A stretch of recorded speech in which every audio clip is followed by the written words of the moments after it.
Zove se Mirjam i volontiram u udruzi Korablja Arka u Zagrebu. Tu udrugu čine osobe sa i bez intelektualnih poteškoća. Prije nego što ću doći u Arku, osjećala sam nemir i strah.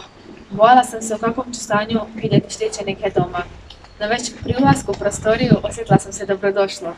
Nakon prvog susreta zaključila sam da sam ja ona koja je dala malo svog vremena, a zauzvrat dobila mir, radost i prijatelje. Iskustvo volontiranja u Arci me naučilo jednostavnosti, iskrenosti, radovanju malim stvarima i prihvaćanju različitosti. Na jednom od susreta slagali smo ogrlice za Arkin sajam. Zlatko iz kutije izvadio skoro dovršenu ogrlicu. Taj susret je završio.